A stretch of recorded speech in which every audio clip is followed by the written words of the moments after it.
How many times have you heard, "Are you depressed? Just go for a run and you'll feel so much better"? Well, that can partly solve the problem, but that's not everything. When we talk about having a happy home, head, and health, we can talk about happiness, we can talk about depression, and we can talk about every emotion in between. But if we don't understand what's going on between our ears, we might not ever get there. So let's dig in a little bit deeper into our brains today and figure out how we can be happier in our home, head, and health. Let's go. Depression is a big deal. Yes. And it's interesting because it didn't become a big deal until when we were kids. They didn't really talk about it. And I remember my mom coming home one day and saying that she had a chemical imbalance and therefore she was going on Prozac. Yeah. And I've learned so much in my lifetime and especially in the last 5 years about our bodies that I just feel like for her particular situation, that was not the answer. Exactly. And when we only look at one solution to a problem that could be caused in multiple different ways, if we only look at one solution, we're missing it. We're going to miss the mark 75% of the time, because what I've learned, there's a neuroscience called Dr. Daniel Amen. I'm getting more familiar with him as I dig more into the science of the brain and the science of the body. And I've heard this elsewhere, but he was the one that put it the most eloquently, I guess, most succinctly for me to understand. So in neuroscience, when we talk about happiness or sadness and depression, we have to talk about the brain in four different ways. So there's the biology of the brain, the physical stuff. How is your brain physically? How are the chemical balances working out in your brain? Then there's the psychology of the brain. Are you dealing with traumas? Are you dealing with, the stories that you tell yourself? The social part of the brain. How do you interact with yourself? How do you interact with other people? Because we are herd animals. We're supposed to interact with other people. And the spiritual side of the brain. What are your values? What is, your connection with a greater, higher power? So when we talk about the brain and being happy, a happy home, head, and health, we have to address it from those four areas. And if we don't address it in those four areas, we might be missing the mark. So if you feel depressed and you go for a run and you don't feel better, well, maybe because it wasn't the biology of your brain that needed help. Maybe it was the psychology or the spiritual side of things or the social side of things. When it comes to decluttering and organizing your house, so many people get so discouraged and they're so depressed because, I haven't invited anybody over to my house in years, decades, for so long. And because they're not being social, and because they have a psychological block of, my house is so messy, I can't invite you over. Yeah. We have to deal with it on the social level and the psychological level of digging into your stuff. So when I talk about like the psychology of decluttering, it's real, people. It's real, because if we don't address it, you're not going to be happy in your space, even if we clear things out, or if we declutter and organize. If we don't address the psychology of decluttering, you're not going to understand how to maintain it and how to prevent it from happening again. Right. It's really interesting. I was just listening to a podcast with an author who I can't recall her name right this minute, but I'm going to go and get her book because it was all about thyroid health. And, I've battled my thyroid for as long as I can remember. And, I've battled my thyroid since I had my daughter, since I realized that my body wasn't breaking down energy the way it should be. Yeah. And after listening to her, I was like, oh my goodness, this has been an issue my entire life. And I have some pretty strong feelings now that it was maybe not caused, but definitely not helped by birth control. I was on birth control for a very, very long time. And I think now that I understand what birth control is and how the endocrine system works, how our hormones all interact and play a symphony together. When you start messing with one set of them, it You're definitely gonna messes have up the side other. effects. Yeah. Yeah. And I mentioned my mom battling with depression, and some of the symptoms of having a low thyroid were cracked and drying skin. And she always had these deep cracks in her thumbs that would bleed. And I was like, how does your skin crack and bleed like And that? She's bleed. like, it's Yeah. just dry. Her feet too, her heels would crack and bleed like that. And then another was obviously, not managing your weight the way you want it to, and depression. Yeah. And I was like, oh my gosh, like I was ticking off all these boxes. And here's the thing though that makes me crazy. Suzanne Summers went on Oprah in the 90s. I want to say like mid to late 90s, because Mhm. I was in high school and I watched it, and she was talking about bioidentical hormone replacement and how it was so important to know your numbers and all these things. And I said to my mom, and this would have been, maybe 10 or 15 years after she got on depression meds. I said, I think you need to go do this. Like, I think this would help you, mom. Yeah. As a teenager, I could recognize that her body wasn't right, that Yeah. things weren't right. And she, went to her general doctor, and he was like, no, you're fine, because that's what general doctors do, because they're good at giving you the Prozac. They're good at giving you the pill to cover up the problem, instead of going, gee, I wonder why your skin is cracking and bleeding. Gee, Yeah. I wonder why you're sad all the time. Gee, I wonder why you have no energy.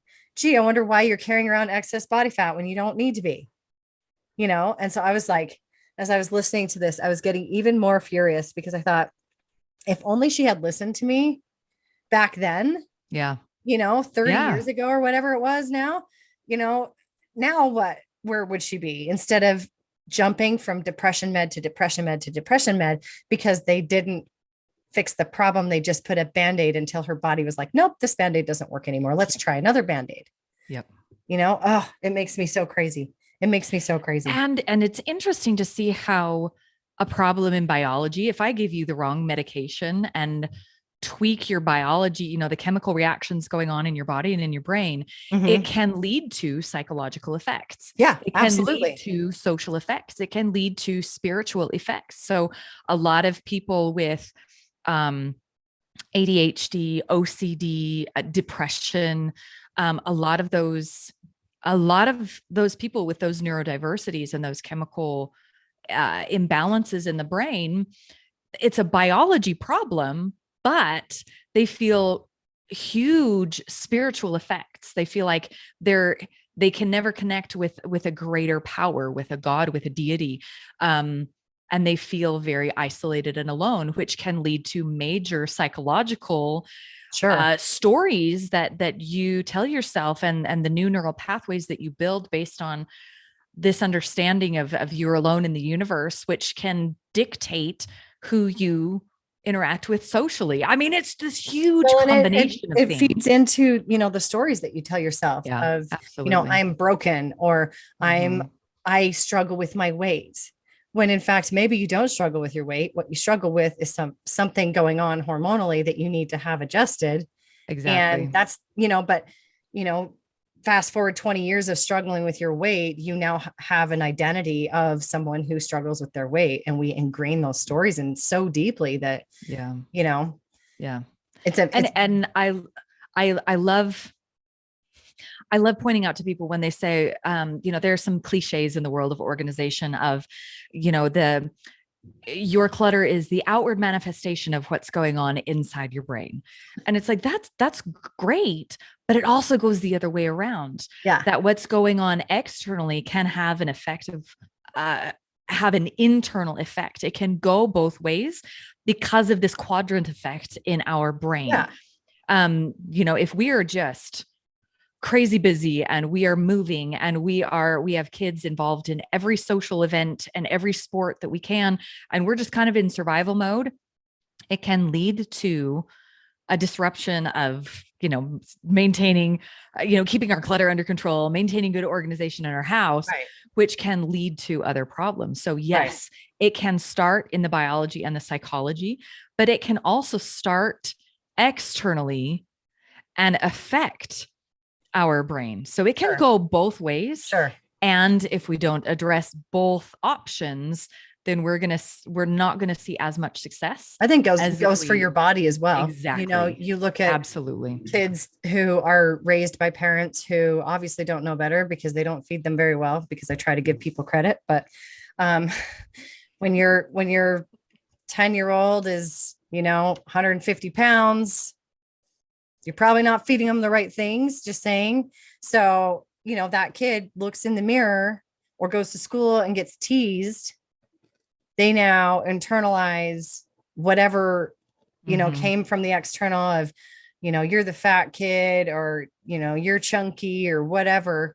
Now that they internalize that, and that leads to depression, leads to all kinds of unhappy feelings and negative effects down the road, which, so just like you said, it can be internal. It can be, it could start because you've got something going on chemically that's not working. And then, your body responds to that, or it could be your mind responds to what's coming at you, or you get teased because you have red hair, or you, whatever, all those things. Like, we internalize so many of those things, and it shifts our identity. It shifts our whole self-concept. I mean, I was just telling my daughter the other day, she was asking me about ski team, because she's on the ski team, and I was when I was little, and she was asking about like the kids on the ski team, and I was sharing that the boys really, I guess in today's term, bullied me. Like, I hate that being tossed around, but I guess that's we the use it definition quite loosely, but they teased me really badly and they made my life pretty challenging. And I told her how one of them, he lives far, far away. And I think it's hilarious that that's where he lives, because he was the ringleader, and I don't necessarily wish ill upon him, but I certainly don't wish good things upon him either.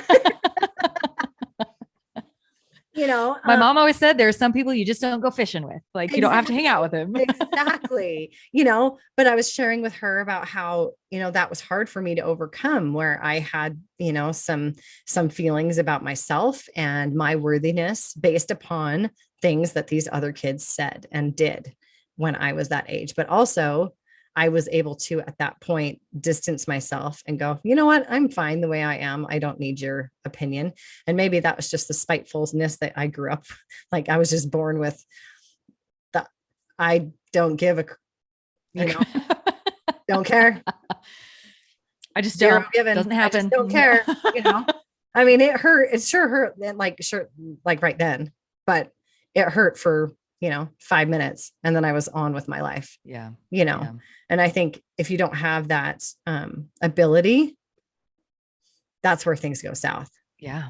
And there's so many variables, personality and how you were raised, and, even down to what country you live in, or there's so many other factors. Mm-hmm. But if we can approach it knowing that there are 4 quadrants of happiness / depression in our brain, anytime we feel sad in a certain area or in a certain regard, if we talk about health and fitness and you say, are you calling me fat?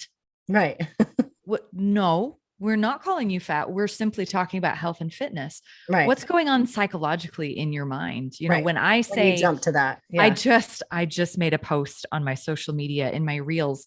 The question was, what is something that if you say it out loud, you will get a lot of hate for?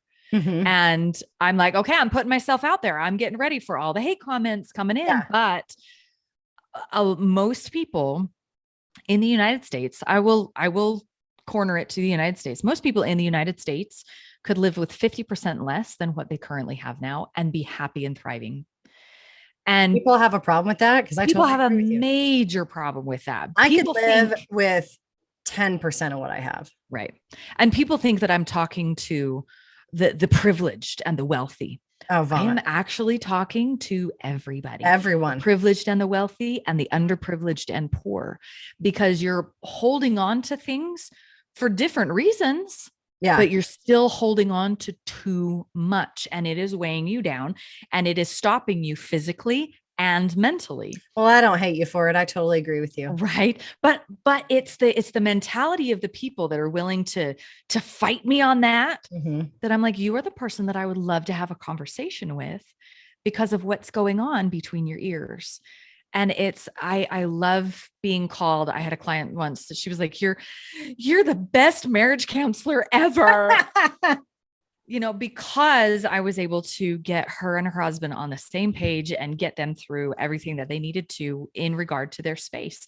So not only did I fix some of the psychology of how they can deal with their stuff, I fixed a social situation. Yeah. I fixed a situation that was causing contention between spouses. Yeah. And then they were able to back off of each other and connect with each other socially and on a more intimate spiritual connection. I don't want you to think of religion when I say spiritual. I'm talking about, just a greater outside of yourself kind of experience. And she said, there's just something about it when you come that you are better than a marriage counselor. And I feel like when we start to dominoes in one direction, whether towards depression or towards happiness, we can see those dominoes, or those ripples, I should say, those ripples. If we take one step in this direction, it will ripple outward. Yeah. If we take one step backwards, it will ripple outward that way too. Well, I've talked about the client I had that said that it was my coaching was better than a year with a psychiatrist. Yeah, exactly. Reason, it's like, if you can just step back and find, and psychiatrists, I think, are also real quick to prescribe a pill as opposed to find the root. What is the problem? And where I can't prescribe a pill. So I'm like, you know what, let's figure out the root. So you don't need the pill, Exactly. I mean, probably if you want to hear the thing that I would get hate for, which maybe I'll just post it. But I would say that the majority of Americans are fat and unhealthy because they're lazy. And they'll say, well, I work really hard. How dare you? Yeah, you work really hard, but then you come home and you order takeout because cooking is too much effort. Or you don't go to the gym because it's too much effort. Or you don't even log your food because it's too much effort. Yeah. So you may work really hard at your job, but do you work hard at taking care of yourself? No. Exactly. Do you work hard at educating yourself to understand what's in your food? No. Like, it's amazing to me how people don't know what's in their food. It blows my mind. Absolutely blows my mind. And people just, like, I just did a Instagram story last night. I was at Costco and I was getting yogurt because my family won't eat my homemade yogurt. They want the store-bought, so whatever, fine. And I was getting the Chobani Greek yogurts, and I went by and there was one that said it was Chobani, but it said less sugar, more protein. And I was like, oh, let's see. Oh, so what's the comparison? So I flipped it over and I was like, what's the difference? I was like, first of all, the less sugar has more calories. So why? Exactly. Why? Right? If it has less. And I was like, well, protein does have more calories in it than a carb. So that maybe, or the same, but maybe if it has more, whatever. It was because it was low fat milk versus non-fat milk. And then, which to me, whatever, that's sixes. But then they both were sweetened with cane sugar, but the no sugar or less sugar had cane sugar and blueberry puree. Okay. And the other one just had blueberries. Oh. And I was like, okay, so you're adding in, I don't know what's in your puree, because just pureeing blueberries would be the same as blueberries, right? So there's got to be something else in their puree. But if there's some kind of a concentrate, that's a higher volume of sugar. Yeah. Or it's an artificial sugar, which technically doesn't count as sugar because it's not sugar, but it's still, so the bottom line is just because the front says it's better does not mean it is. You got to read the back, but people aren't willing to flip the box over. Yeah. They're too lazy to flip the box over. It takes too much energy. They're too lazy. And now let's draw a line here. A lot of people are going to take offense because they're going to say, well, you just don't understand. Now, I do not want to downplay the biological problems No, that we face. no. I mean, all three of my kids are neurodiverse. My husband is dealing with a TBI and PTSD. I get it. Yeah. The biology of the brain is serious. Yeah. And I will even go as far as to say, I never work with hoarders unless they're already working with a psychologist or a psychiatrist. Yeah. Because I understand the biology and the psychology of the Right. brain. Right. I am not trained to go there with you. Sure. I understand that there is a line in the sand that I can only get you so far For sure. until you have to address it on a deeper level. So I would say the no same way. thing for my clients, that have Yep. the hormonal issues. I mean, Yep. I've made no secret. I'm on all kinds of hormonal supplements and replacements and all those things because there's only so much you can do. But you have to be willing to advocate enough for yourself to take the first steps and all the steps that you can take up until you hit that wall in which you need a professional to step in and help you. And I will be the first person to say, get a therapist. Like, I love my therapist and I make no qualms about telling people that I go to therapy. I love my therapist. I love what it has done for me. Yes. My mentality, my psychology, and how has it affected me socially and spiritually. I mean, it is phenomenal. And so I never, never, ever underplay the power of the intensity of what can happen in our brains. I just think we're so quick to dive and go, yes, give me a pill, write me a script, tell me that I have some kind of disorder that I can't, so I'm powerless to it, as opposed to, man up, woman up, say, okay, I mean, even this woman that wrote this book, I got to look up her name so I can give her the proper credit, but she was like, all these different foods you can take, all these different supplements, certain kinds of exercise, making sure that you get your vitamin D and all these things go so far with jumpstarting your thyroid long before you have to go get on a thyroid pill. Yeah. And most doctors don't test for the right part of the thyroid in order to know what's going on. They go for the easy one and they slap a prescription on it and send you on your way. But when that doesn't work, they go, oh, I don't know. And they are the tests are catered to when they tell you, when they indicate that you have a problem, it means that you are extremely into that problem. Yeah. And what I would love to see are more people taking the initiative of figuring out, if this is normal and average, and I have until way over here before it indicates that I'm in trouble. Yeah. Take that. I would like to see it easier. Well, that's the pre-diabetes thing, right? To be preventive. Yeah, and that's the pre-diabetes thing. And if more people would be told that, hey, your A1C is, 1 point away from pre-diabetic. Exactly. But then they couldn't prescribe their diabetes drugs, right? Yeah. And that's a whole nother rabbit hole that we could really dive a long way down. But we're not going to go there right now. The story is, if you don't feel good, if you feel sad, if you feel flat, if you feel, do something to advocate for yourself. Research, read, Google something and go start to figure out, okay, here are some ways that I can try to solve this problem myself before you run and get a pill or get a prescription or whatever. I just feel like we need to advocate more for ourselves. Yes.